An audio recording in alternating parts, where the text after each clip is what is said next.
Yo, what is up, everybody? Back again. Y'all already know Hey, what Nell, it is. play that shit. Oh yeah! Oh man, this man got the background. You already know, man. Get that money, man. Get that money.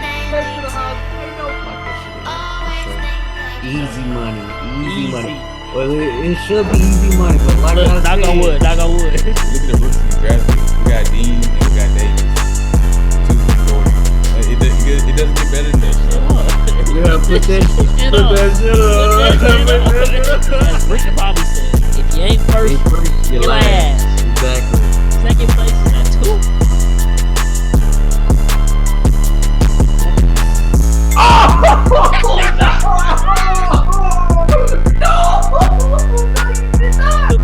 Definitely gonna make up for it. Trust me. I need a sports podcast, man. I need it. What's good, everybody? Welcome back to the I Need a Sports podcast. Your host with the most, myself, Bryce, my dog Cam. Y'all already know what it is, man. Back on another episode, talk some more hoops. It is Wednesday night, April 5th. That means we wrapped up championship weekend this past week. College basketball, women's college basketball. UConn, national champs, 5th championship in 25 years is crazy. There's some talk, and I'll ask you this, and we can talk about it a little bit after, but are they a blue blood? I don't know. They got, 5 championships. They also got some really bad years in between. So it's crazy.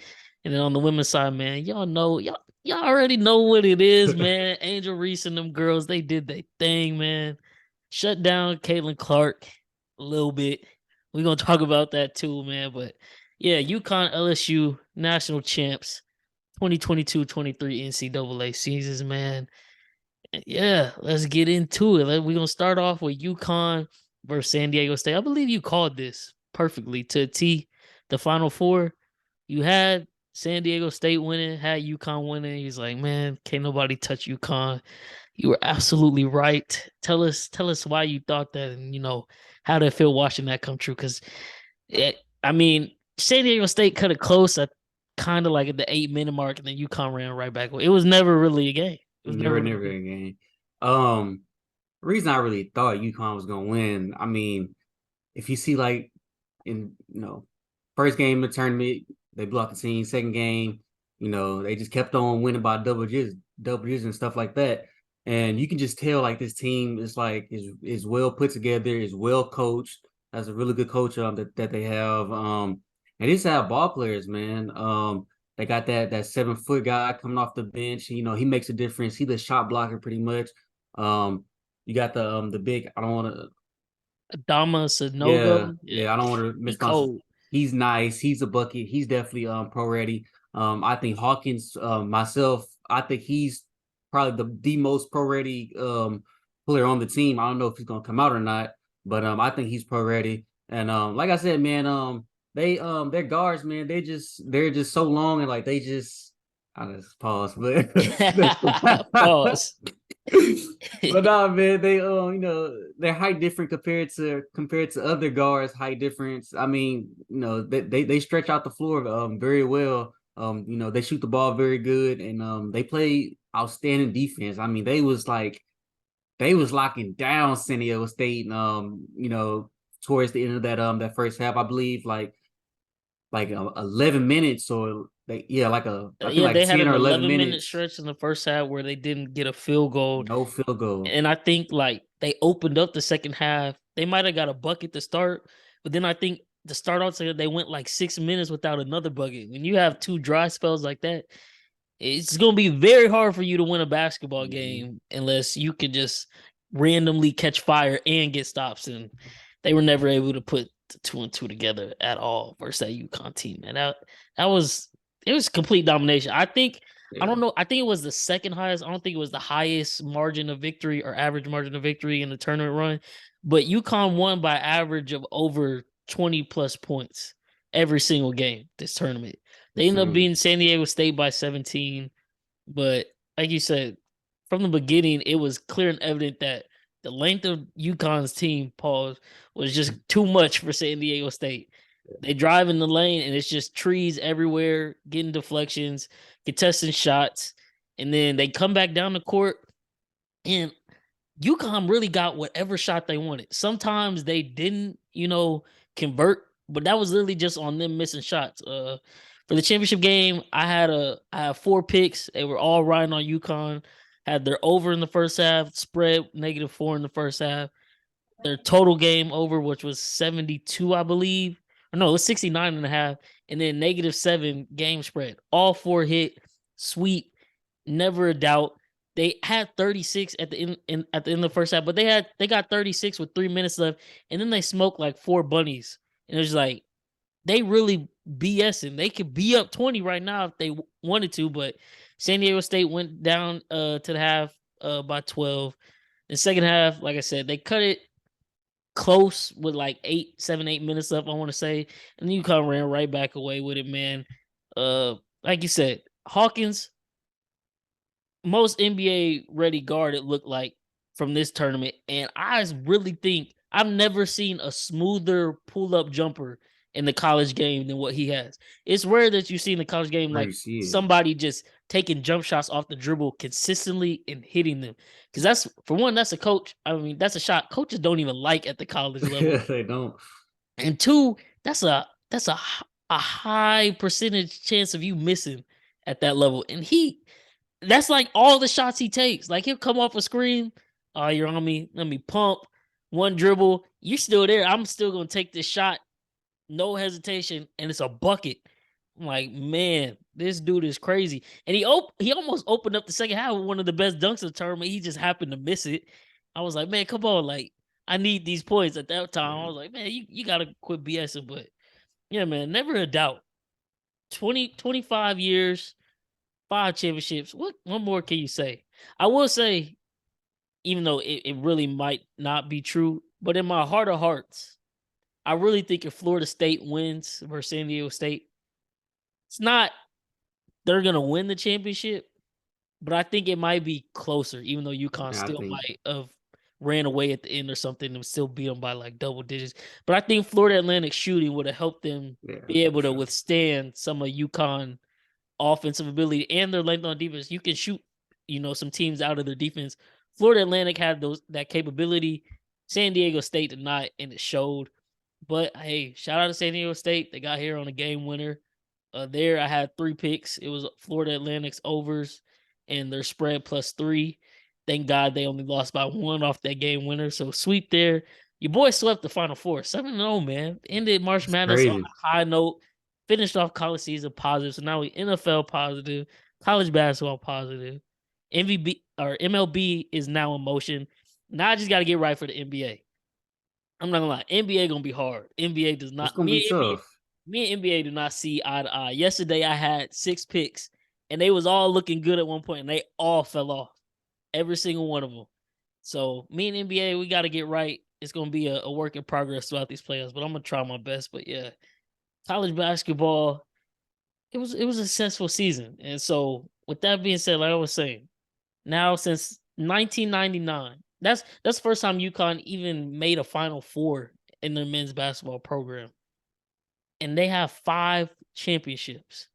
That's more than all of your other blue bloods. Kentucky, Kansas, Duke, North Carolina, UCLA you want to throw in there.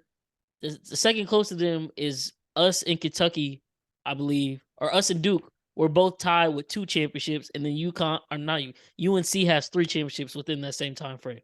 UConn sits top with 5. It's crazy. Now people are saying they a new blue blood. They deserve it. And I hear 5 championships, 5 championships. Like, what are we playing for? A championship. So I'm in agreement. But at the same time, there's been those 5 championship runs. There's been 9 seasons where they missed the tournament in between there. And there's been, I want to say, 7 or 8 seasons where they lost in the first or second round of the tournament. So while they have great success when they make it there, they're 10-1 in their Final Four history, which is another crazy feat. The other years where they don't, they're pretty bad. So does that matter, or you don't care? They're blue blood. It is what it is. Because 5 championships is nothing to play with.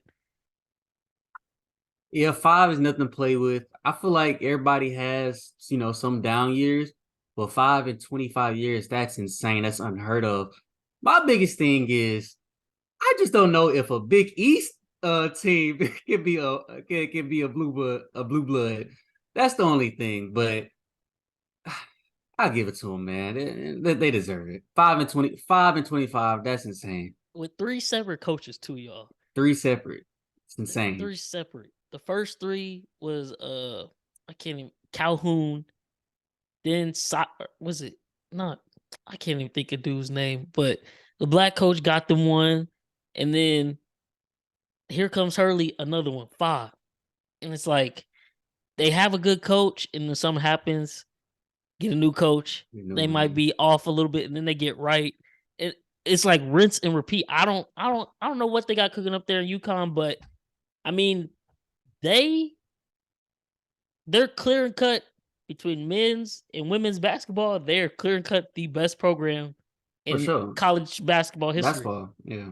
I mean, today is the anniversary, I guess, of Breonna Stewart's senior season where they capped off an undefeated year, and that was their 4th NCAA championship in a row. It's such a blur, and I don't even remember, but they really won 4 championships in a row in women's college basketball. That was the last one they won because obviously it's gotten way more competitive as these years have come on. But that's crazy in its own right. So if you want to go to the mecca of basketball, college basketball, man, UConn might be where it's at. They have every right to say that, and they can back it up with the championships. And there's nothing really anybody else can say. Like I was saying, the only argument is they're not consistently good in the tournament. And I guess that's an argument for blue bloods. Like, Kansas, I think we currently hold the longest streak of making the tournament. Kentucky was up there for a little bit until they missed a couple years ago. I don't know if COVID counted. So I think Duke streak might still be alive, but people forget that year of COVID really saved Coach K's legacy a little bit because Duke was terrible that year, and they probably weren't going to make the tournament the way they were playing. And then UNC, who they haven't won a championship since 2017, but they've made I think 4 championships within the last decade. So they're always there. But yeah, man, UConn, they got the bragging rights for this year. They got the bragging rights for the last 25 years.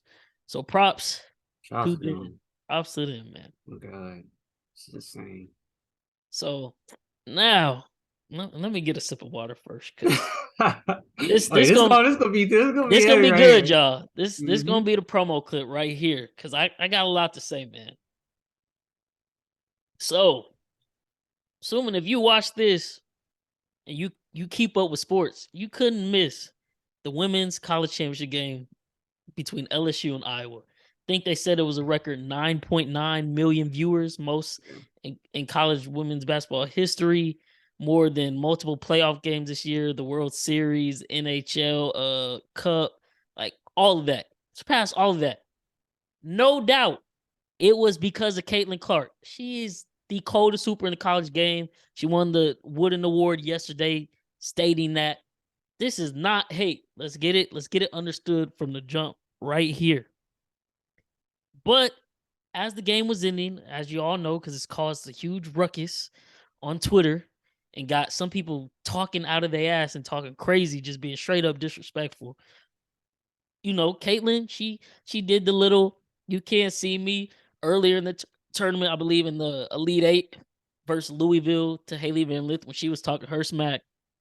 Then they got her in the game versus South Carolina in the Final Four. She did it to her bench after going off. She had every right. She was doing her thing. Talk your smack. But as the final seconds waned down, Angel Reese could be seen following her around the court, giving it back to her, telling them, ring me, ring me. And yeah, it was a little much because she followed her. But I mean, at the end of the day, if you could dish it out, you got to be able to receive it. That's one. So then, of course, Twitter goes on this huge rant like, oh, Dave Portnoy saying she's a classless piece of shit. Keith Olbermann saying, what a fucking idiot. All this crazy stuff. For one, Angel Reese is a 20-year-old college girl. Like, why are we even talking about this? Like, this ain't no grown man. Like, and even if it's grown man, it's still wild to even say this off of a clip of them talking smack to a player who's also talked her own smack in her own right. But that was problem number one. And then come the comments under these stupid ass tweets.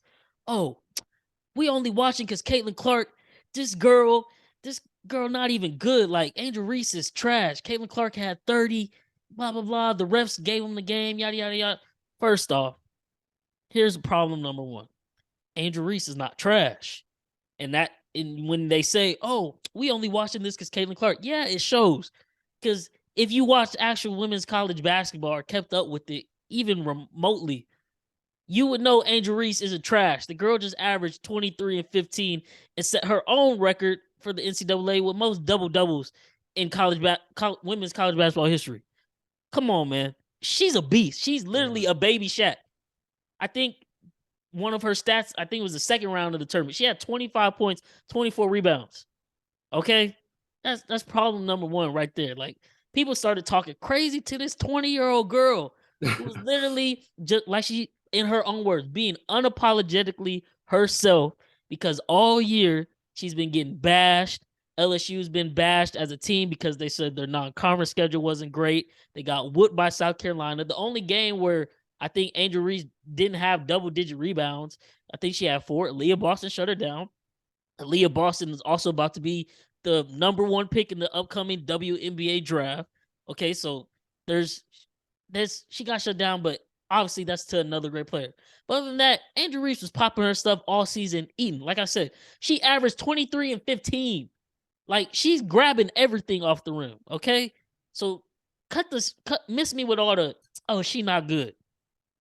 Number 2, and my number 2 and 3 kind of go together. All these Iowa fans were crying, it's okay, Caitlin, it's all good. They had to get the refs to give them the game. You're still a better player. You still did this, that. Okay. The refs were equally bad on both sides. Like, it's straight up. And I'm going to post the clips to go with everything I'm saying right now, just so y'all can have a visual and know. It's facts. As Kendra, facts. It's facts. Straight up. At the end of the first quarter, Angel Reese, Iowa gets an offensive rebound. Girl turns her back. Angel Reese hits all ball. The ball goes off her leg. Initially, when I'm watching, I'm thinking the ref called Iowa's basketball. I'm like, oh, that's the wrong call. That's clearly off her leg. She calls Angel Reese for her second foul. 58 seconds left. Then they replay it in slow-mo, run the clip. You can clearly see that she hits all ball for one. It goes off the Iowa player's leg, yet they called her for her second ticky-tack foul. So the girl who's averaging 23 and 15, the most double-doubles in women's history, she's now on the bench for the whole second quarter, okay? Because they want to call these ticky-tack fouls. Then they followed it up with another ticky-tack touch foul on one of the guards, number 55. Right at literally 5 seconds after the inbound on that. So now Iowa's in the penalty shooting free throws. Iowa is down 2 going into the second quarter. Caitlin Clark balled out the first quarter. No problems like with her first quarter. She had 14 points and I think 4 assists at the end of the first. Pretty sure I got that clip too, showing the stat line as the quarter ended. So boom, second quarter starts. Like I said, Angel Reese is on the bench with foul trouble. Alexis Morris, the guard who was guarding Caitlin Clark, doing her best and kind of shutting her down, she's on the bench.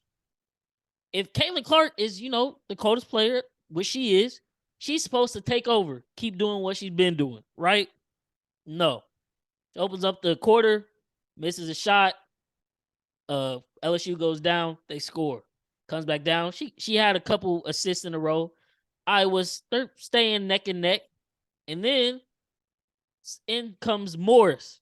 Now, nobody probably knew of Morris because of the scouting report. I think the tournament she had averaged 2.2 points per game. For the season, she had averaged like 8.4 or something like that.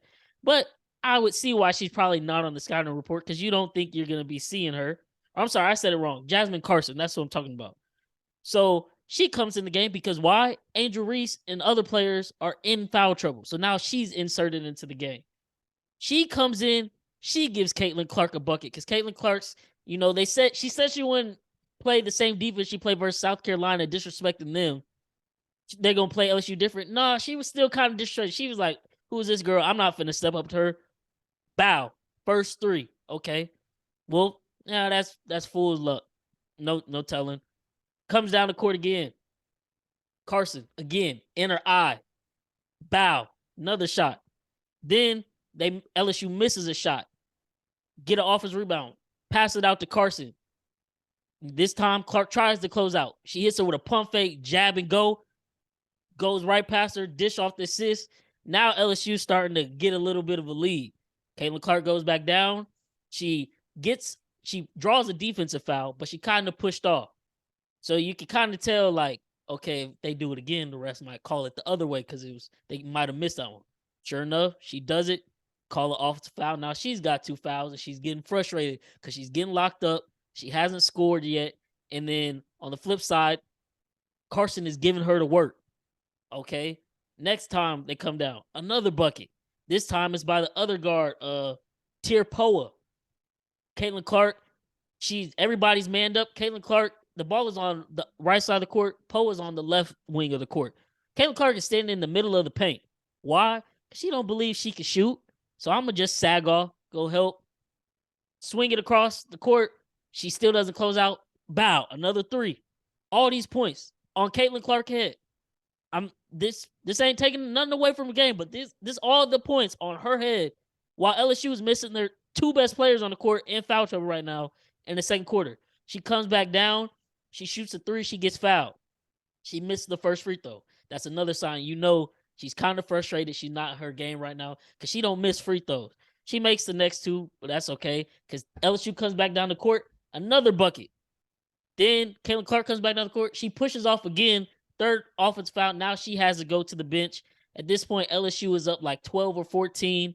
She has to sit out the remaining 4 minutes of the first half, but that's because she was pushing off, clearly. Got the clips. I'm adding them as I'm saying this, like I said. Then to close out the half, because, Carson had gotten to a groove because Caitlin Clark wasn't guarding her, what'd she do? Sometimes when you see one go in and they keep going in, you could throw up anything and it all goes in. She banks in a 3 that she didn't mean to bank, but she banks it in as the buzzer sounds at half, and LSU goes into half up 17. When coming into the quarter, they were down 2. Caitlin Clark had 14 points, 4 assists, and to end the second quarter, Caitlin Clark had 16 points and like 12 on her head. That's where they lost the game at. That's literally it.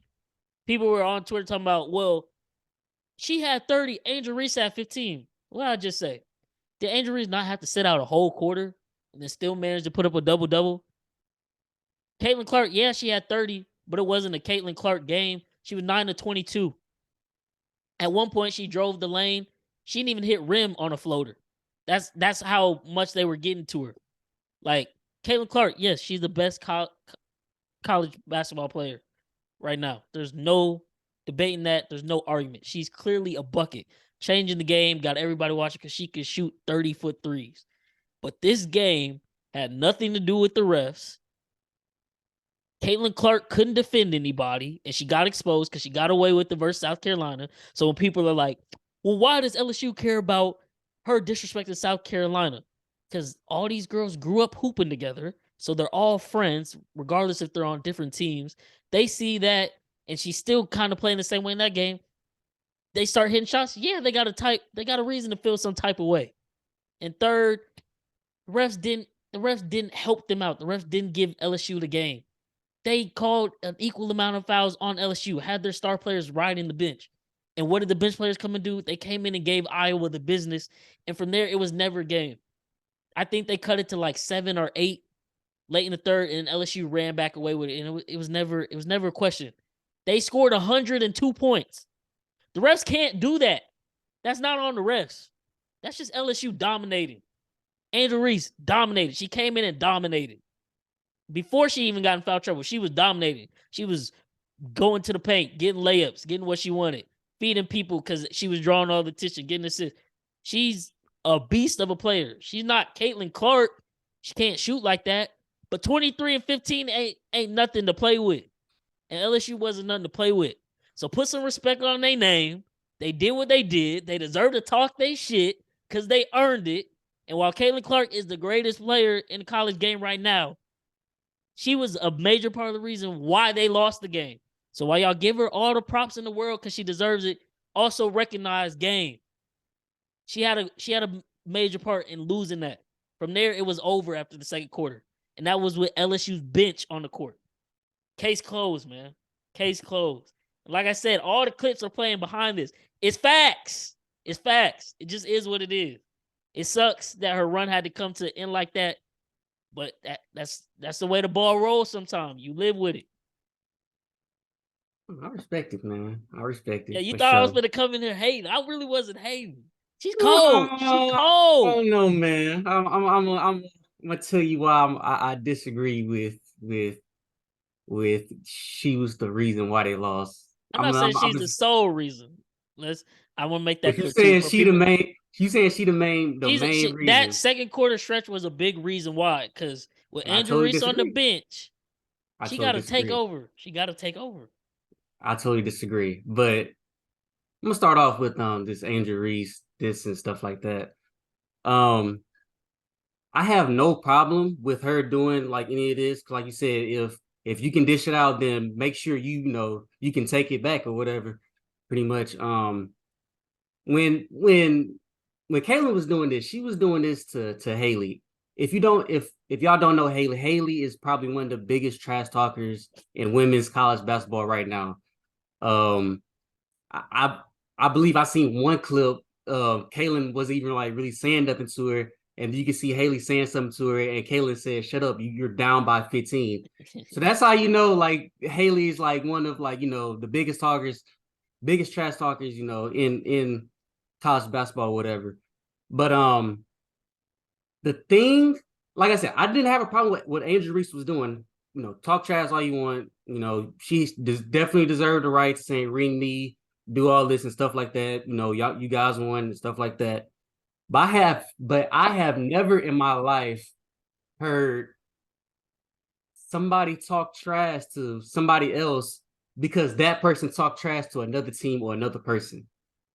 I've never in my life heard that before. Ever in my life in sports, I've never heard that in my life. That's that other person's problem. That's that other team's problem. That ain't your problem to come back and do that to this person. Yeah, I understand that's still your SEC secret, but them girls don't care about you. Them talking Aaliyah Boston, she don't care about you. She might be first pick in draft. Them South Carolina girls do not. I promise you, they do not care about Angel Reese whatsoever. Now, with that being said, I don't have a problem with it, but if you continuously doing it after the buzzer sounds, then that's when I have a problem. And I feel like I should have it's okay for me to have that problem when she's doing it after the fact. Like after the game is over, the buzzer, and you still doing this, following her around. That's pretty childish. That's pretty lame. Go celebrate with your team. She did. We love a petty No. queen. No. That was shot. I don't know about these other people. They, what Dave Portnoy was saying and the other guy was saying. But me, the only problem I had with it was when she was doing it after the buzzer. Michael Jordan once said, it's cool for you to do it, after the game or when you up or whatnot.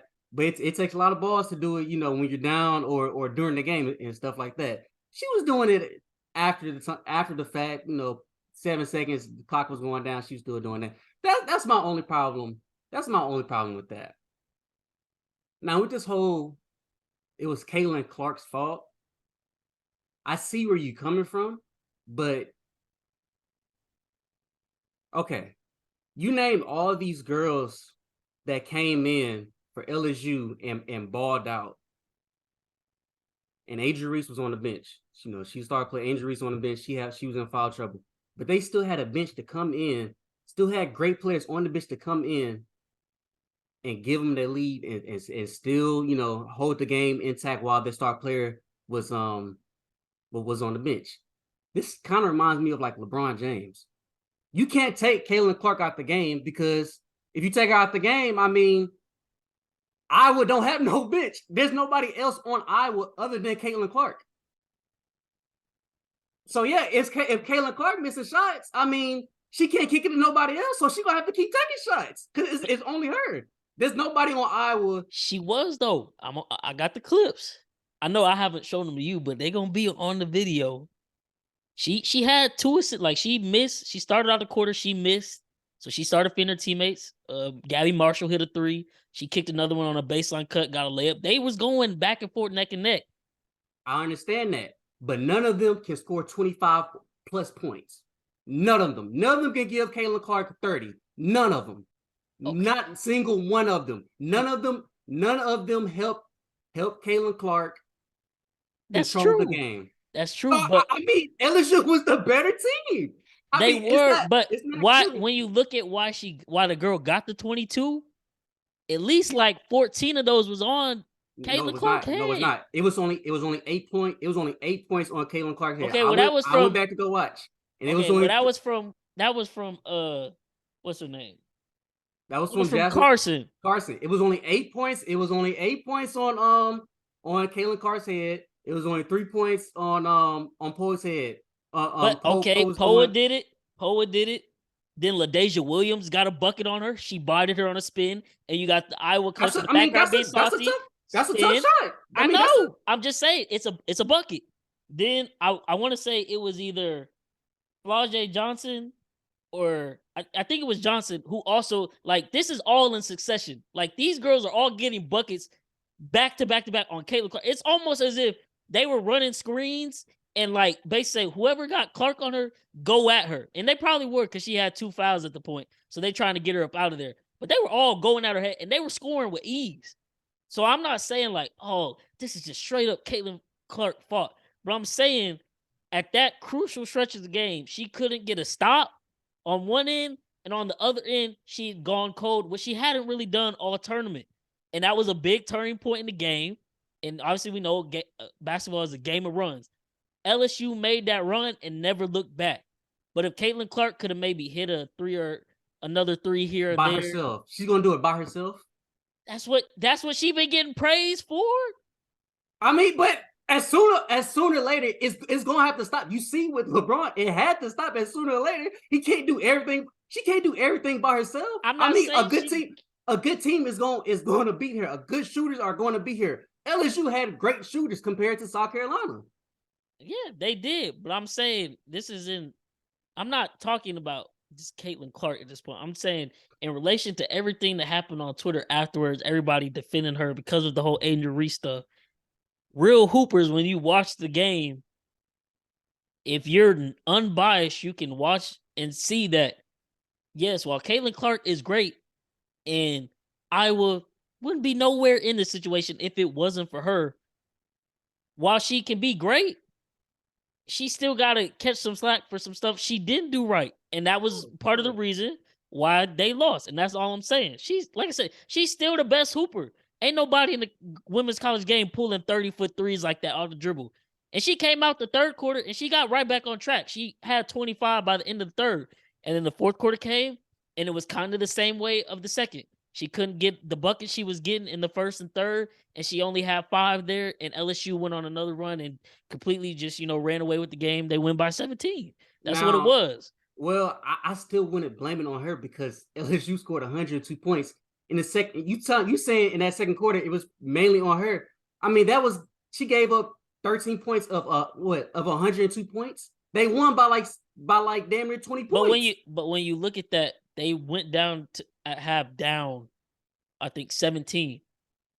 If she cuts off at least maybe 5 of those points and maybe she hits a 3, that's an 8-point difference right there. They came out the half and they went on like a 11-2 run. Like if they do that with what I just said, then it's a different ball game. They're either winning or tied. It's close. But it didn't happen at the end of the day. It didn't. And it was partially because of Caitlin. You can't say that because they had 102 points and they that's the end game. Exactly. So you can't blame that on. You cannot blame that on. I'm not blaming 102 points on Caitlin, but part of the reason they got there was Caitlin. Okay, she gave up 13 points. They lost 102 to 85. They damn near lost by 20 points. If you take away those 13 points, they still lose. So I mean, how can you blame that on Caitlin Clark? They still. You can't. Right. But she also was missing some shots she usually hit. It's only her. It's only her. She can't find somebody else. I'm not saying it's not. That's not the case. I'm saying, are Yes, we you not are. praising her for getting the buckets that she was getting? Right? She got 40 the game before versus South Carolina. She gets all the praise for that, and rightfully so. During this stretch, when they're getting buckets on her at one point, because I remember I put in the group chat, I was like, Poa got lucky. Caitlin Clark missed that, but you don't go under a screen on her. She went under. That's usually an automatic bucket for Caitlin. She just missed. She drove past. I think it was either Morris or Poa, but then she clanked the floater off the backboard and didn't hit rim. She was doing un-Caitlin like things, and that's what I'm saying. Like, while she could get all the praise, like I say with Jokic, while Jokic is doing some shit we ain't never seen, and he deserves immense amount of praise. When he doesn't play well, it's okay to criticize him as well. Like, you can mutually, like, the two aren't mutually exclusive. You can praise someone and criticize them. You see it with Braun all the time. While Braun is great, do people still not find any little reason to criticize him? That's true. But guess what? If Jokic having a bad game, Jamal Murray gonna step up. If Steph Curry having a bad game, Klay Thompson gonna step up. Name a Klay Thompson, name a Jamal Murray on the Iowa team. There's nobody. There isn't. But I'm not gonna lie. She might be the only 5-star on that Iowa team. She might be, but I'm not gonna lie. And it pissed me off watching it. That Shazano girl be getting buckets, and she don't even put the ball on the floor. I don't know how she does it. Yeah, she's going around. She's bigger than everybody. She just go around and just go right over everybody. Go and lay it up. She was getting buckets. Her team was helping her out the first and second quarter. Like, they were doing what they needed to do. It was just that stretch in the second. That's all I'm saying. But none of them was going to go on a shooting spree like Jasmine Carson or Poe or hit up or do pull up jumpers like Alexis Morris. None of them was going to do that. None of them could help. When Caitlin Clark out of the game, it looked like they were scared to dribble the ball. I'm just saying, you can't solely blame this. I know you're not solely blaming on it, but I don't think you can say it was her fault. I don't. If anything, if as a coach, if you see your player in college basketball, if you see your player struggling to defend somebody, get out of man to man. Obviously, these girls are more athletic than her. Go zone or something. They did, and they still cooked her in the zone. But part of the clips were her and man. They switched the zone, and then the next buckets were all on her in the zone. I'm telling you, the LSU was actively seeking her out. I'm saying, like,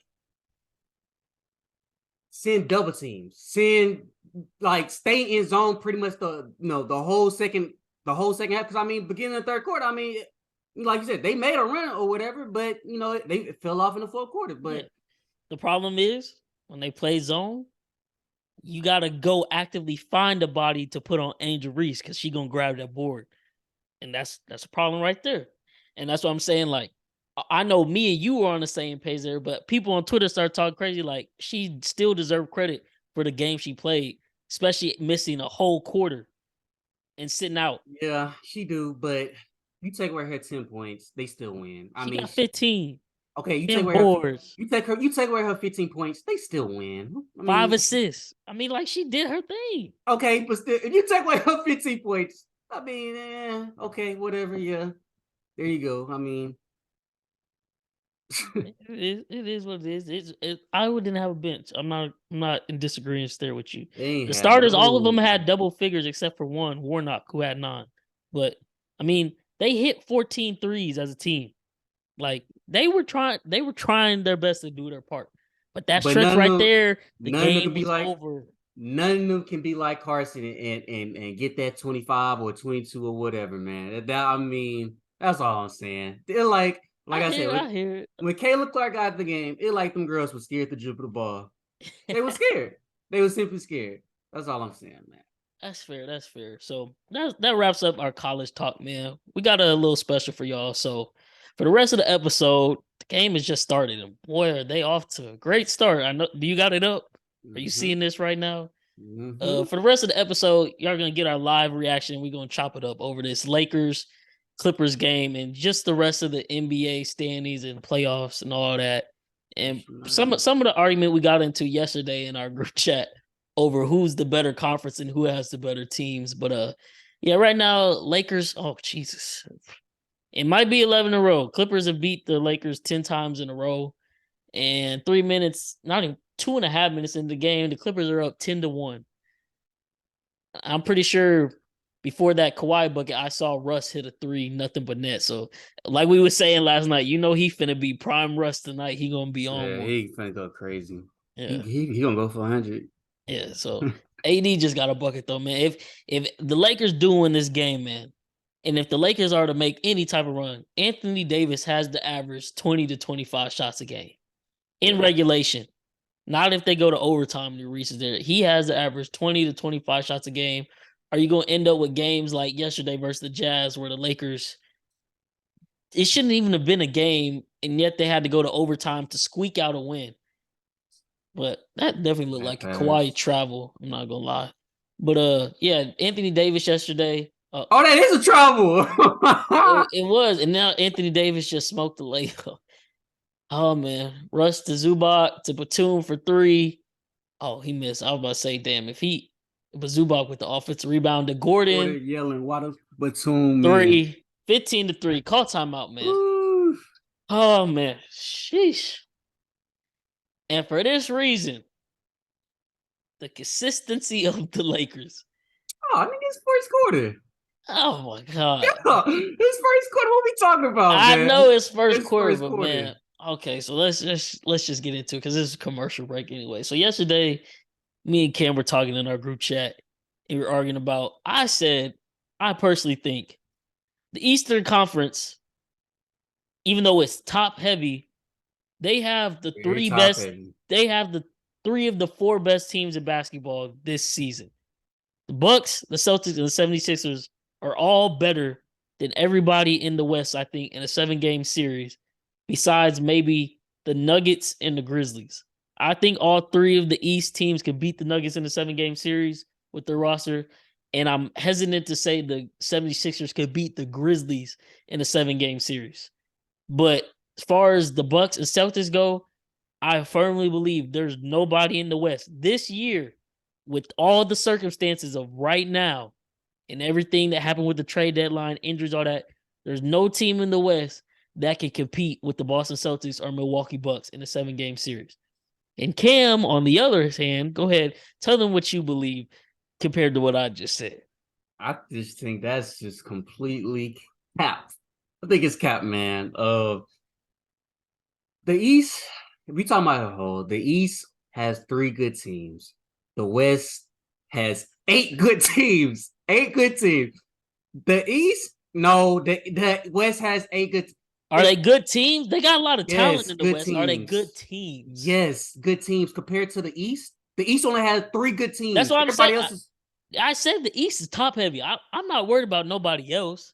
But as far as the top 3 teams, you can't name me 2 teams in the West better than the top 3 teams in the East. I can tell you 7 teams that can take them to a 7-game series for sure.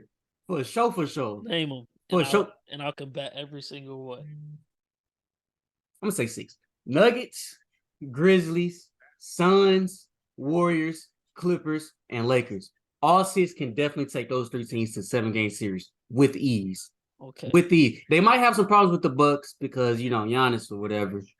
But other than that, the Celtics, they inconsistent. 76ers, they inconsistent. They don't really have like the depth like these other teams, other than the Suns, maybe the Clippers, have that in the oldest than those other teams or whatnot. But the East has 3 contenders. The West has like damn near 7 contenders that any of these guys can make it to the finals. They might be able to make the finals because it's that wide open over there. But how many of them do you think can really win the NBA finals? All of them except for the Kings. All of them legit have. You think this Clippers team has a chance of winning the NBA finals? Yes. If Kawhi plays like he usually plays in the playoffs, and if Paul George finally don't be playoff P, I think they can for sure. And that's why the West is wide open because it's so many good teams. It's so many good teams in the West. It's so much great talent. They got. I'm not denying the talent. So here's where I'm coming from. They got great talent. Russ for 3 in Braun face. Oh my Oh god. God.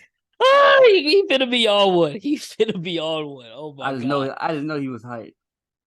He didn't even do nothing too hype. Like he finna be prime Russ. He just finna get in his bag and get at it. Braun just drove to the bucket, easy lay. But okay. So let's Oh, he start. looks serious. Let's start with the team that has the most potential in the West. That's the Phoenix Suns. Because they got KD, D Book, CB3, 8. But at the same time, that's really all they have. They have no depth and they don't have great defense this year because of that. And they got rid of their one defensive stopper in the trade for KD, but obviously you get KD. And then or on top of that, the injuries. Like, yes, we could say, like, man, if they could just be healthy, they could just be healthy. But literally every year with their top 3 players, whether it be CP3, Booker, KD, for the last 3-4 years, all of them have gotten injured at one point and another in the playoffs. So while we could say those are anomalies, if it's happening more than 2-3 times, then it's a common occurrence. So it's hard to trust them on that front. 2, granted, yes, they're undefeated when KD plays with them. The That games they've says a won, lot. That they haven't says a played lot. anybody the games they won. Oh my God. They haven't. The one team that, like, if you just look at the box score of the teams they played, the one game people say, well, they beat the Nuggets. The Nuggets didn't play any of their starters that game. And they beat the won by 76ers. 7. The 76ers, they beat them, but it was a They beat him close by game. they beat him by 20. Okay, maybe I'm thinking that wrong. But who played in that? Because I don't think the 76ers, I'm not saying it's going to make a 20-point difference. But They still had Maxey and Embiid. I mean, Harden didn't play. yeah, Harden ain't play. Man, what the fuck Harden gonna do? Harden role nowadays is literally just passing the rock Is around. CP3 gonna hold Harden? No. I mean, all he does is he gonna pass the ball around. So I mean, if CP3 wants to hold Harden, he could. He can still get buckets when he wants to. He doesn't do it as often, but he can still get them when he needs them. But as far as potential goes, yes, obviously with KD and Booker, they could win the championship with that talent. But like I said, since the trade deadline and KD with the freak ankle injury and missing time, I don't think the Suns have had enough time to actually build any continuity on that roster and be able to go on a run. If they went on the run, if they won the championship, it would be the greatest run ever because that means KD and Booker were literally going for 80 plus each game combined between the two of them and just literally putting the team on their back. But will that happen? Yeah, I don't really think so. And yes, the Suns won by 20. It was a close game up until the 4th. That's really what it was. When it mattered. I'm saying that's a good win, but it's not like, oh, they're just a dominant team. Like they were neck and neck with the Sixers that whole time. They barely beat the Nuggets without their starters. They barely beat the Mavericks, who we clearly see the Mavericks are having problems, but the Mavericks was giving them a run for their money, as they do. Luka, they can't guard Luka, and then they added Kyrie on top of that, and they couldn't guard Kyrie. So, yes, the Suns have their top level talent is partially the best in the game. But as far as depth, they can't. And also on the note of the 76ers Suns, that was the 76ers off a back-to-back. And I'm pretty sure Embiid, because I think Embiid sat the next game. He was dealing with a calf problem, which is why he sat the next game versus the Nuggets. Am I hearing excuses from the MVP?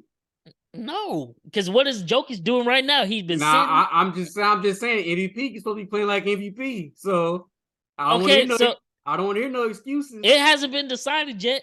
But did Jokic not just lose by 20 to the Rockets yesterday? We're talking about Embiid right now. Embiid's supposed to be MVP. I don't want to hear no excuses. Who's the reigning 2-time MVP? I don't want to hear no excuses. We talking about Joel Embiid right now. Okay. I don't want to hear no excuses. Okay, well, since we're talking about, let's get to the Nuggets. Because they first place in the West. 2-time back-to-back reigning MVP Jokic. Best roster in the league, top to bottom. They've been first in the West all year long. If they don't make it to the finals, this was a waste of a year. And Jokic deserves some flack because they need to make the finals. But all the the ruckus is going on in the West. I just talked about Phoenix. The Lakers, while they're good, can we trust Anthony Davis and them to actually put it together in a playoff run? And you said yesterday, excuse me, I know you were saying yesterday, well, Anthony Davis has never let LeBron down in a playoff run. We've only seen them in one, and it was in the bubble. The other one, he got injured, and then they haven't made the playoffs the past 2 years. So why would I believe in this playoff run he can all of a sudden just, put it together for real, all the time and be consistent while staying healthy? Because we know that's a big if with Anthony Davis. You got them. You got the Warriors who can't win a game on the road to save their life. They were struggling with the Thunder yesterday at home. Got the Sacramento Kings, who, while they have the highest rated offense, they can't guard nobody. Memphis Grizzlies is their toughest competition in the West because the Memphis Grizzlies are a really good team and they're young and they can run. And I would imagine in a playoff scenario, Ja would abuse the pick and roll with Jokic over and over.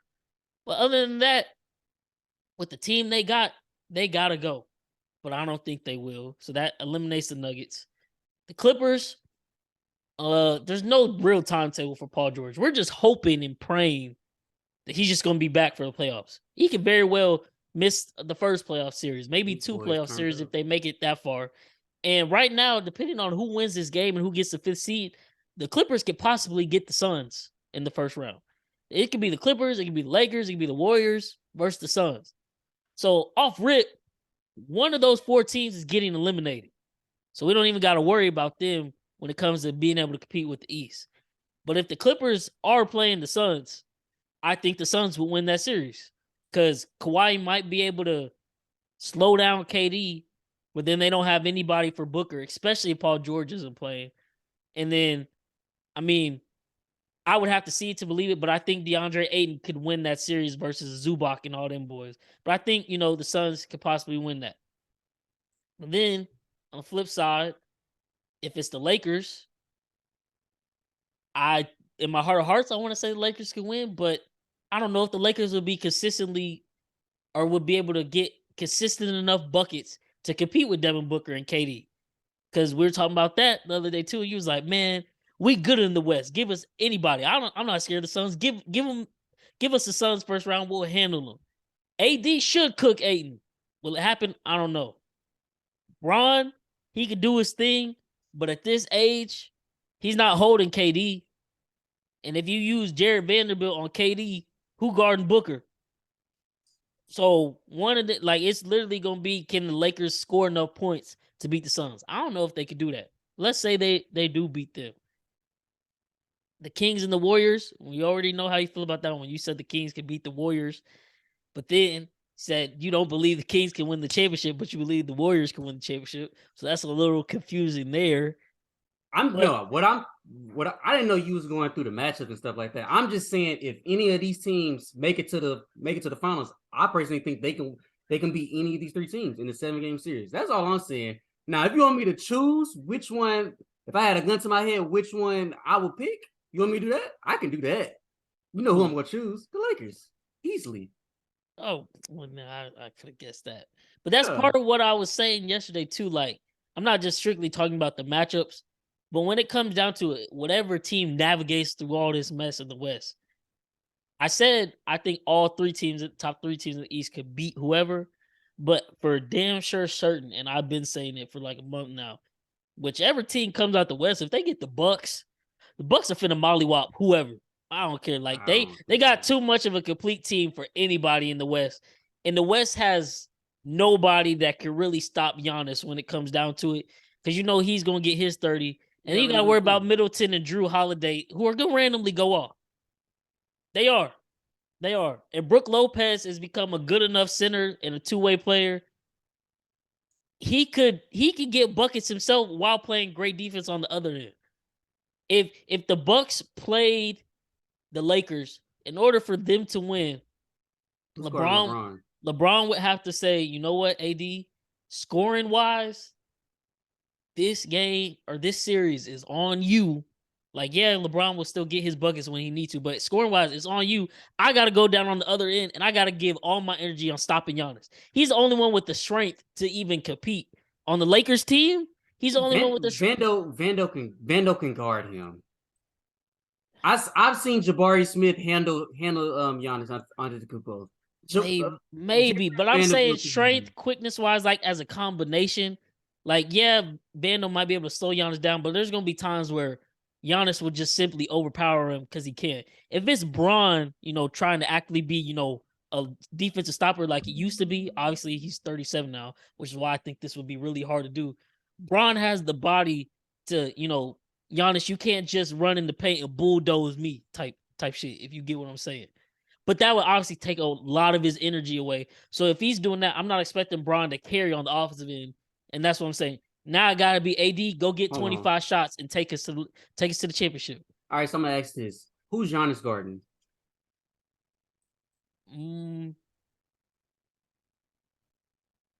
I would assume they probably don't put him on Braun or AD. They'll probably put him.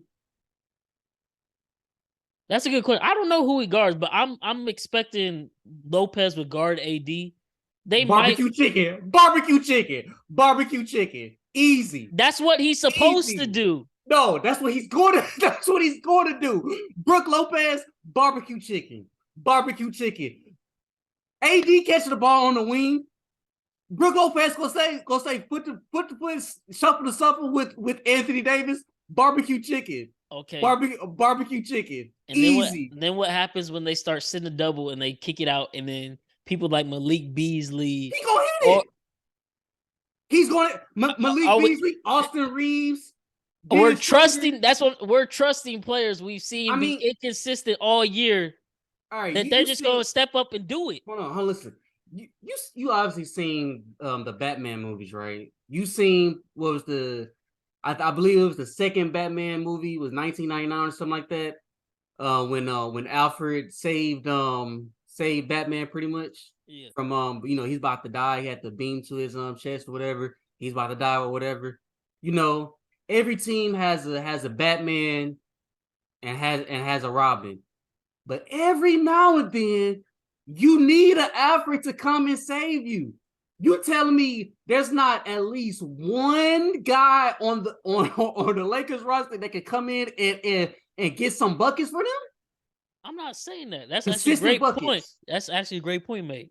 And between the Bucks and the Lakers, the Bucks have better Alfreds. Oh no, you did not say that. Who got Jay Crowder? Are you counting Drew Holiday as a Robin? Yes, Drew Holiday is Drew. I feel like because then him and Middleton are co-Robins. I feel like Drew and Middleton is like are Robins, but Drew is more inconsistent with like getting like a 30-point game than like. So I wouldn't know if I really call him a Robin, but he's not. He's better than like an Alfred. Okay, so they're Robins. I won't count them. Okay, Grayson Allen, as frustrating as it is to watch him, and I don't like seeing him play, he's found a nice role in this offense. He can get a bucket. He's a spot-up shooter now. When people all focus their attention on Giannis, Giannis has got better about feeding the ball to him. They got Joe Ingles, who can knock down threes. Jay Crowder. Then they got, what's his name? Javon Carter, dude who been 35 since college, it seemed like. He's carved out a role on that team. And then you can't forget Bobby Portis is a bucket. And he's like, Bobby Portis will randomly give you 20 in a series out of nowhere in one game, and that could be the difference of the game. And we've seen that the last 2 years. And you trusting them? Yes, the team who's won a championship before with that roster. On the Lakers, all we have to trust is AD and Braun that's been there before. Who that Bucks team played? The Suns. All right. The same team you said you can That's see. not the same. It's not the same team at all. It's a completely. They added team. KD. That's a big difference. It is, but they lost a lot of what made them that Suns team at the same time. And Chris Paul is also 3 years older now. We'll see. That's all I'm gonna say about that. We'll see. If you trusting those guys over the Lakers, we'll see. We'll see, man. I am. As of right now, they've been a team for a better part of the year. They've been consistently good. The Lakers are trying to get it together after the trade deadline, and they've done a good job. They've been the best team in the West since the deadline, for sure. That's facts. the I don't know. facts. Memphis been balling. I'm not going. Memphis been doing their thing. Well, with Braun, I believe they like 15-5 or some crazy shit. But after the deadline, I seen they've been the best team in the West. So if you trusting those guys, all right, we'll see, man. We'll see. I hope we get the matchup because hey, I predicted this. I said first team Bucks versus the 7th seed Lakers or the 8th seed Lakers or whatever. So I hope we get it. I need to see Braun get his 5th ring, but like I said, man, I think those teams can compete with any 3 of those teams in the East. Okay, I hear you. What about because it just came out, or Steve Kerr just now. Andrew Wiggins is back, but he's not playing any of the regular season game. But they do get him back. They do have Gary Payton the second back. So now is literally pretty much the same exact Warriors team that won last year's championship, minus what's his name, Wiseman. That's about it. And they have DiVincenzo in that mix now. Does that scare you any? That the No. Warriors could possibly be back? Like I said last year, like I said on this podcast, they had a cupcake, easy road to the finals last year, and they played an inexperienced Celtics team, and they won. This year they're gonna actually have to play, and it's kind of showing. But we gonna see in the playoffs. But we gonna see. I gotta see how Wiggins do come back though, because I'm pretty sure he has us being serious here. I'm pretty sure he has like a lot going on and like a lot on his heart or whatever. I gotta see how his condition is. He says he'll be fine. I still gotta see because basketball shape compared to like regular guy shapes like us. I mean, that's two completely different things. He's been out for what, like a month or 2 now? Probably like just a month. 2 months. That's a long time. So I just gotta see how he is. But I don't. They're man, bro. They 9-30 That's what on I'm the saying. way. But you So- listed them as a team that could, beat some of these teams in the East. I'm just saying this year they're They get not that matchup. team. They got matchup problems that will give any of those 3 teams problems. I I feel like if Middleton doesn't get hurt and they make it last year instead of the Celtics, I feel like the Bucks washed the Warriors last year. Straight up. They would have had all the answers. Drew Holiday wouldn't have been able to shut down Curry, but he would have been able to give him enough problems where he couldn't completely take over the series. The Warriors have nobody who can stop Giannis. I get Draymond as a defense stopper, but he's not doing nothing with that in a 7-game series. Then you got Middleton, who would also get buckets. I think the Bucks would have stomped a hole in the Warriors. And if that, somehow, some way, that matchup ended up this year, I think they would definitely stomp a hole with them. And then it would kind of be like that would be the final nail in the coffin of the Warriors dynasty. Hey, I would love to see it. I ain't gonna lie, I would love to see it. So if that do happen, I mean, I wouldn't be pissed off. I mean, like I said, I love to see it. And if anyone don't know, I don't hate Giannis at all. I'm literally like, oh yeah, funny. I story. used to, I used to hate Giannis with a dying passion. I used to tell you and Chris, like, bro, y'all are crazy. Like when Giannis went on that run, he went on an insane run that year. They won the finals, and ever since, I don't care how good anybody plays or how hot they get. Giannis is the best basketball player in the world, and it's not an argument whatsoever. I try to say Luka, but Luka's not. He's really, I mean, yes, Embiid is my MVP this year, but if we're being honest, in any years past with the curriculum of who gets MVP, Giannis would be MVP over him and Jokic this year, averaging what he's averaging, and you got the number 1 team in the league or in the East, which, I mean, no, right now, no, they're literally 3 games clear of Boston for first in the East, and they're 6 games clear of the Nuggets now since the Nuggets have been slumping the last month. So yeah, any other season, Giannis is MVP whatsoever. It's not even an argument, but yeah, there's no question there. He's the best ever. Checking in on the game. Lakers ended up making a run, coming back, and now the Clippers kind of separated again. It's 31-38, started the second. It was 31-37, started the second, and Powell just got fouled, hit 2 free throws. Braun actually only took 1 shot that whole first quarter. So I don't know if he's, kind of just trying to cruise, lay off on the foot, whatever it is. AD had 6 on 3 of 6 shooting, so not too shabby, but I'd still like to see some more shots from him, try to dominate, especially with him not getting double. They just playing him straight up with Zubac, and they said that's what they're going to do. Like, how you saying, AD going to cook, he would cook Brook Lopez. I need to see him cook Ivan Zubac because that's way worse than Brook Lopez. I need to see AD, getting his bag. Yeah. Malik Beasley for 3, 34, or they called it a 2. 33-41 whips. I was just talking about the Grizzlies, and they were up 17 at half on the Pelicans, but the Pelicans have come back, and they're now up 10 in overtime. Herbert Jones with 34. And Brandon Ingram got 23. Pelicans pissed me off because they were playing really good basketball last week, and I bet on them yesterday, and they completely sold me on every front. It's Zion fat ass. He gonna come back.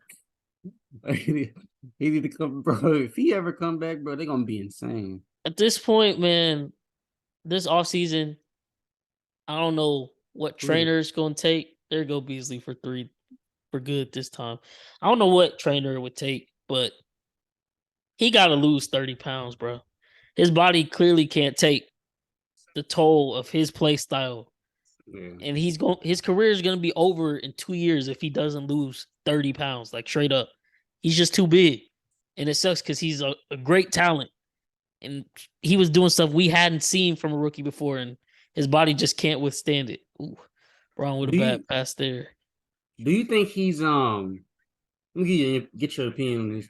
Do you think he's like Joel Embiid, kind of like how Joel was out for two seasons, and then he was pretty much telling everybody to trust the process. And so I mean, Zion, when he plays, he's obviously dominant. Like, he's a dominant player. He's close to being like an all NBA type of player when he plays. He just he just been hurt these past couple of seasons. So do you kind of see like how? Because honestly, they had the same injuries in a way. Because didn't Embiid tore a foot, and then didn't Embiid tore his meniscus or something like that? I think so. So yeah, they had the same type of injuries.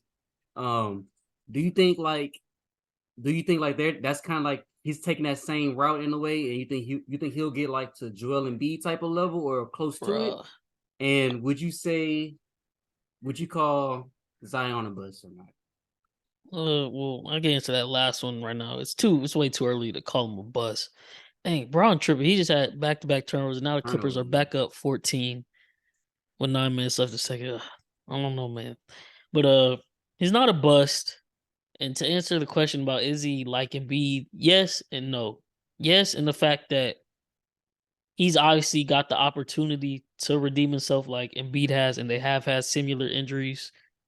But no, in the sense, Embiid skill set and play style is what has ultimately allowed him to overcome those injuries and then be who he is today. So much of Zion's game is predicated on his size and being able to jump out the gym. For the longevity of his NBA career, he's gonna have to develop a jump shot, which from the short sample we got, he had some good shooting days, but he's still not a consistent jump shooter. And I think that would show itself in the come playoff time if he was healthy, because teams would, force him to beat them that way. But he's got to change his play style, and he's just got to change his body. Like, he can't ever be a bust in my eyes, because we've seen him be great from the start. It's just injuries. Like, if it's injuries that derail a player's career, I don't think they deserve the label bust. That's just unfortunate. Like, Greg Oden, he's not a bust in my eyes. Like, he just never had the opportunity because his body just couldn't stay together. And it's bigger people that have the feet problems because you have so much weight on your foot. and you're Oh, cutting at crazy angles of basketball. But I wouldn't call him a bust. Like he was a dominant basketball player. So like in your opinion, like Anthony Bennett would be a bust. Yeah, like he Okay. literally just I was see what you mean. trash. Yeah, I see what you And I won't say he's a bust as much because I've watched a lot of his interviews nowadays. But Kwame Brown, for like what he was drafted as and what he was expected to be, obviously he didn't turn out to be that. So that's somewhat of a bust. But he did have a decent NBA career when you don't look at what the media was telling you back then. He just wasn't Shaq. And that's Yeah. not a real fault. Like nobody is Shaq. But I think I wouldn't call Zion a bust if injuries kills his NBA career. if people know ball like me and you know, and some others, just because you was drafted in the first what 2 or 3 picks, that doesn't necessarily mean you have to come out here and be LeBron James or be a Carmelo or be a D Wade or be a Hakeem Olajuwon or a Shaq or something like. You don't have to be a superstar. You can just come out there and be a great role player. I mean, it's okay for you not to be a superstar. If it's probably like looked down upon. Yeah, you know you're not what we drafted you to be. But I mean, if you come out here and still be a solid role player, I mean, you can make a long career out of that. Like I believe, like wasn't like who was like drafted like number 9. I think like Jamal Crawford was drafted pretty high, or somebody And, else. and he played for damn near every team in the league, it seemed Every like. team in the But he had a league. solid career. Yeah, because he was he played his. I mean, he come off the bench. He was 6 man. He played his role. I'm pretty sure That's what he did. I want to say, and I could be wrong, but I want to say Sean Livingston was like a McDonald's All American, one of the top picks, and then he had that horrific leg injury, and maybe compared to what he was supposed to be before that, he just ended up being a role player for the rest of his career. But Exactly. he was a damn good role player. He Yes, one of the main damn good. reasons the Warriors won because he came off the bench and he didn't miss mid-range jump shots, At no matter all. who contested it. So, yeah, I don't like the bust label if it's injuries. Now, if a player just isn't good, then they're not good. Then we could talk about bust. But for certain players, like you were saying, it still takes more context. Like Brandon Ingram, he got drafted, and people were like, "Oh, he's gonna be the next KD because he's 6'9" and he can handle the ball and shoot." Obviously, he's not KD, and there's not gonna be another KD. But as he's gotten further into his career, he's developed into his own player, and Yeah, he's a pretty good player. pretty damn good one. He can still, be better. And maybe, if he has his full team with a healthy Zion, maybe you see the Pelicans be different. I thought they would be top of the West, which they were before Zion's injury. But he's not a bust, but he's not Kevin Durant. Like there's a medium in there. People be going to extreme with some of the draft comparisons and kind of setting people up for failure in a way. But it's like you gotta let these players develop. And especially nowadays, it seems like, with the one and dones, everybody's just rushing to go to NBA. And granted, do your thing because they're making millions of dollars changing, their family for generations to come. Same time, they're kids. Like, there's not too many kids that are gonna be able to walk into a league full of professionals who are the best at their craft and just take over and do the thing. That's why LeBron is the greatest player because he's came in since he was 18 years old and been able to do this for the past 20 years. But that's obviously LeBron, and that's an anomaly. No one's going to be doing that on a consistent basis. So a lot of these players, you really got to give them 4 or 5 years to get comfortable and come into their own. Like it's a whole different level at the NBA. So yeah, that's how I feel about that one. But Lakers still 40-54. Left. I'm at this point. I mean, I guess because maybe it is the back-to-back. Are they putting Anthony Davis on a minutes restriction? Because I mean, at this point, I don't really see him. Yeah, that's the only reason I can see this being. If they run away with it, I would have been put him back in the game. But another turnover from Braun. Williams kind of fell over on the pass, but still leave Bones Highland wide open for. Oh, they caught something else before that because he sure smacked that 3. But yeah, man.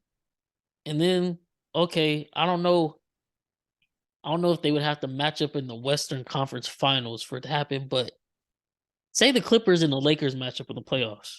You trust the Lakers to beat them in a 7-game series? Yeah. Despite them completely dominating them for the past 3 years or so. Yeah, because once I feel like when playoffs basketball comes, like it's just it's a whole different dynamic of like basketball compared to like the regular season basketball. They're gonna see different matchups. They're gonna see different guys playing. I mean, this game here, this is the first time like actually playing the Clippers with, pretty much all their new guys and stuff like that. So I mean, they just, him probably trying to see what works, what not works. They coming off a back to back. So I mean, it's hard to kind of really judge off this game, but I think, yeah, in the 7-game series, I think it'll go like 6 or 7, but I still think the Lakers would win. And I think the Lakers would probably have more fans there than Clippers. So I mean, it literally just be Lakers fans there the whole time. So I mean, that would be for both teams because all of their stars have injury problems now. That would be amazing for them, just the fact they get to stay home stay and can home. get That'd be treatment with all their insane. regular people because they both right there. So yeah, I don't think that ever happened before, huh? I don't think they matched up in the playoffs. Now that would be a crazy series because if the Lakers lose, boy, Skip Ooh, Bayless will talk about it for the never. next 5 years. What Clippers fans will talk about it for the next decade. Shoot, Bronny could be 10 years in the league at one point. LeBron long retired. Skip Bayless. Well, Bronny had a great game, but smack the tip. Don't forget my Clippers and Kawhi, because it's Kawhi town. They beat the Lakers in the playoffs. I can see it now. Hey, Gabriel. Okay, Lakers cut it to 12. They can get a bucket here. It could get interesting. D'Lo. Somebody said, why is Winning Great Gabriel still in the NBA? That's hilarious. Well, I don't know why Thomas Bryant requested a trade. Like, obviously, that helped the Lakers get to where they are now. But he ain't getting no PT in Denver, and he was more serviceable, in my opinion, than Winning Gabriel. There goes AD finally to the table. Clippers just Bro, scored to get back to 14. the Mavs came back and won. They were down? Yeah, they was down by a lot at one point versus the Kings. Oh, see, I didn't even know that. I thought, the whole time they was winning. They was down Kyrie by with 31. Luka with 29. Hardaway with 24. No, that's a much needed win.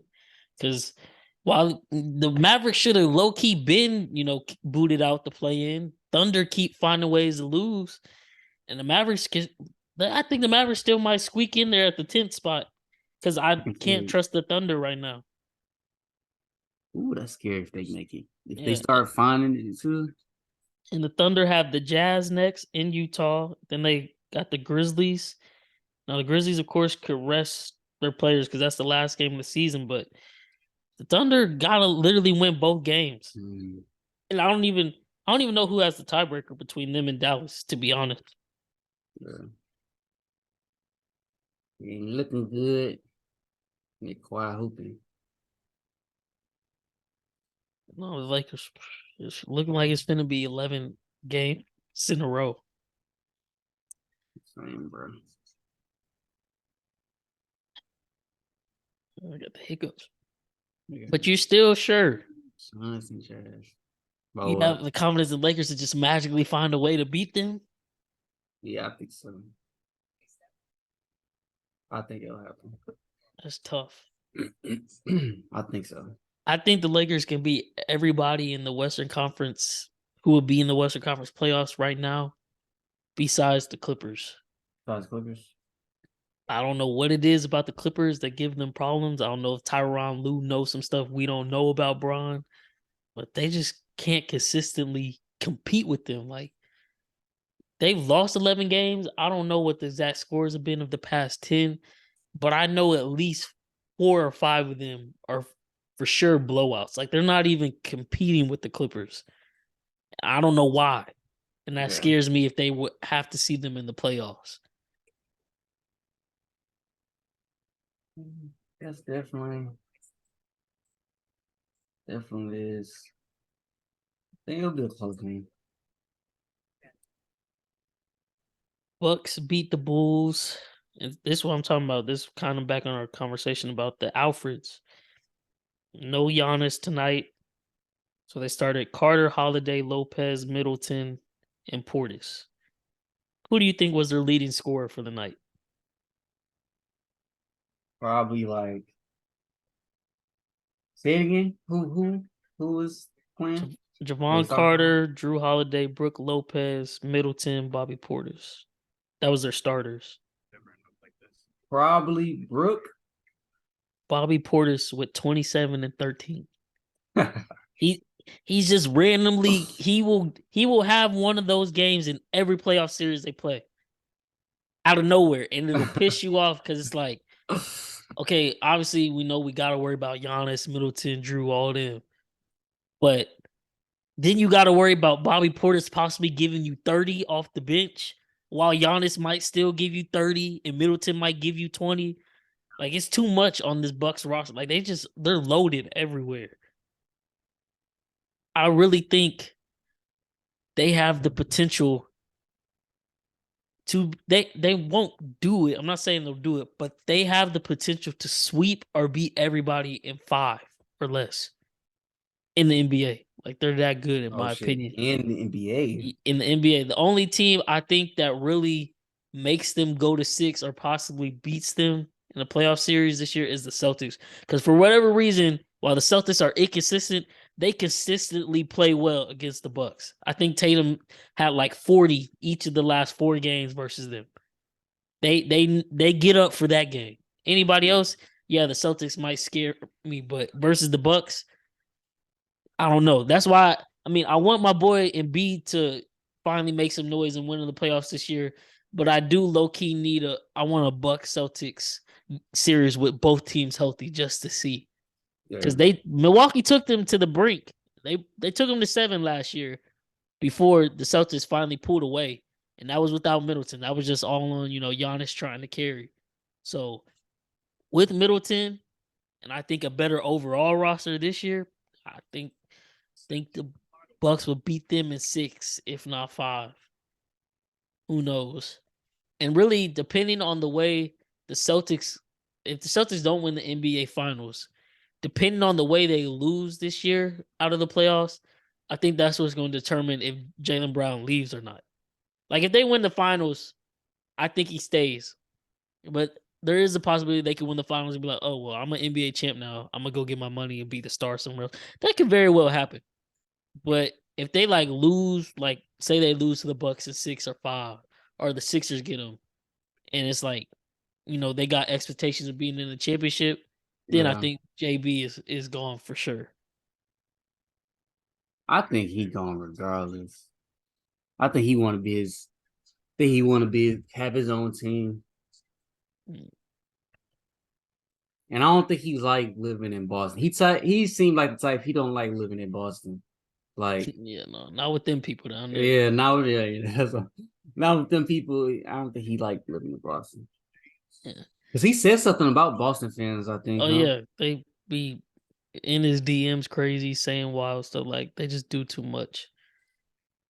But 3 minutes left in the third right now. Lakers down 49-63. AD still has 6 shot attempts. Within this final 3 minutes, he needs at least 3 more shot attempts because on the court is him, Vandy, Troy Brown, D'Lo, and Austin Reeves. You are supposed to demand all the shots if that's who's on the court for the Lakers. Like, you got to, especially with Zubac.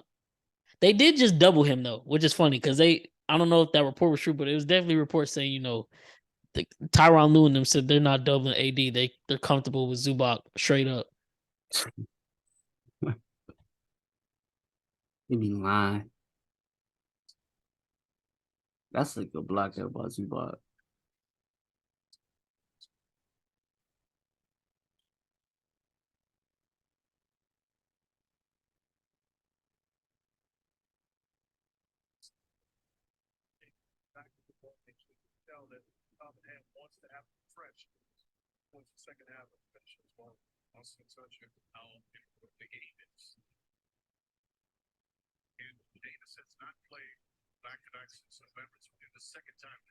Did they just say November? I couldn't hear.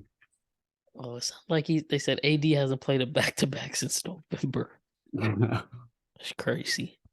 That probably is right. He's both.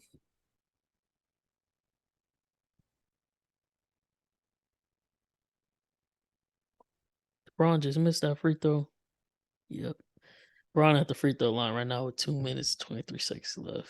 Still the same score, 63-49. Makes a second. That's the other thing that's been pissing me off about AD too. What? Something's wrong with him at the free throw line. He can't never just make 2 free throws in a row anymore for whatever reason. Like, I don't know what's wrong with him. Yesterday, I think he was 7 for 12 from the line. He be tweaking, bro. And it's crazy because at first it was LeBron who couldn't hit free throws consistently. Now it's AD. It's always something with them. Yeah.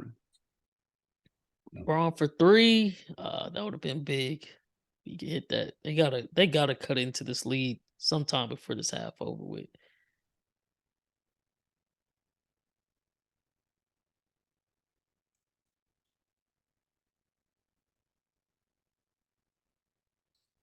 Russ for 3. Oh, he missed. I was gonna say he made it, man. Yeah, it's one of them games. They letting them shoot. They still sagging off though. Austin Reeves drove to the cup foul. Minute 29. Austin Reeves with a chance to cut it to 11. Lakers need to at least get it to 8, I would say, by the half. Feel go into the half with some momentum. We almost made that. Fourth quarter yelling, why the fuck but So obviously we're gonna do a official playoff predictions episode and touch all in depth. You know, we have the matchups and everything. But it's probably the same answer you said earlier in the podcast. But in your heart of hearts, if you had to pick right now with your gun to your head, who's your NBA Finals matchup? Who wins and in how many games? For sure, the Lakers. I'm for sure saying Lakers and the Bucks, and I think the Lakers will get them in a 7-game series in a game 7. So you got them going to Milwaukee game 7 Milwaukee. and walking away with the dub. That would be big. Okay. Milwaukee, and that there was stamped. No questions at all. No more debates. Oh yeah, if LeBron wins a championship this year, it's not a debate for me or you, I know anymore. But if he somehow wins it this year, and I'm saying he doesn't have to, but I know people will say he has to. If AD wins Finals MVP, it's still stamped. He's the greatest ever. Yeah. I could care less. I want AD to win Finals MVP because I feel like he's gonna have to in order for them to win. But even if he doesn't, like, yeah, he's greatest ever. Kawhi Leonard just hit another 3. Clippers back up 14. Troy Brown just clanked a 3 off the corner of the backboard. Kawhi for 3 again. Ooh, he almost hit that. 45 seconds left. Round up the court. Yeah, throws it away. Yeah, this Lakers are pretty out of sync this first half. Just bad. Bad basketball all the way around. And then Westbrook. Yeah. So for me, I got the Bucks. Russ in Bronze Grill. Oh man. Yeah, this isn't good. For me, I got the Bucks coming out the East. For the West, if I had to put a gun to my head right now,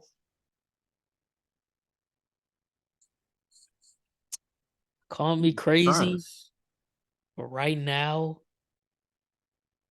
since they're getting their team back, I go the Warriors.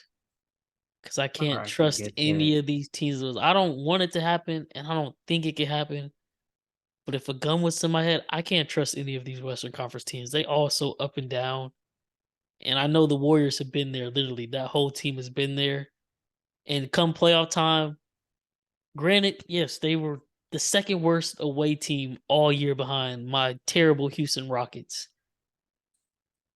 But besides that, once it comes playoffs, all they got to do is steal one game. That's all it takes. And in each series, I know what they're shooting, they can steal one game because it could just be one of them nights, and that's all they need.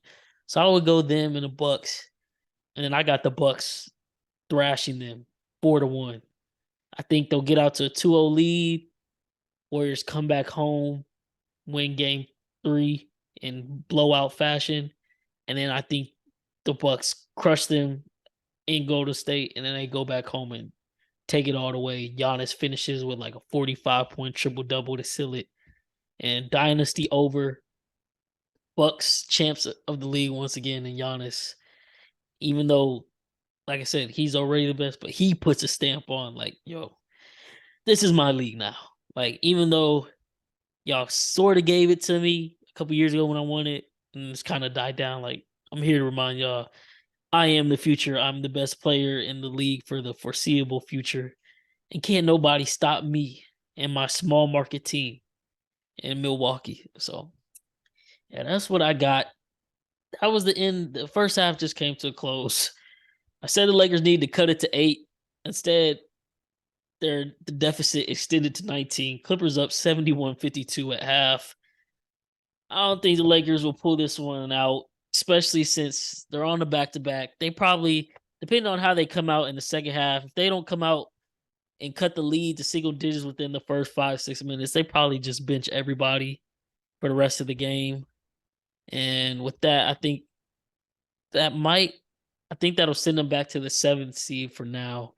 But I know they want that 6th seed so they can get the Sacramento matchup. But yeah, man, hope y'all enjoyed the talk about the NCAA tournaments and wrapping all the championship games up.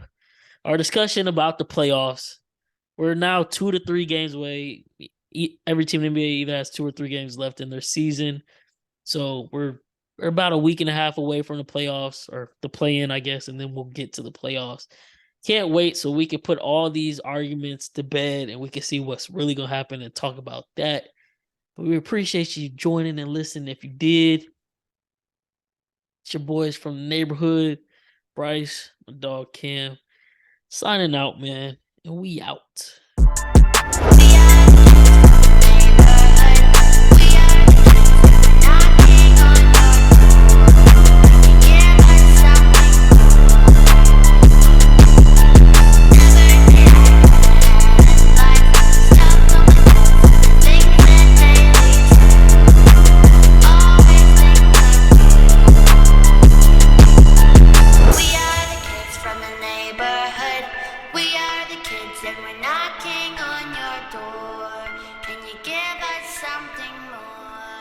I need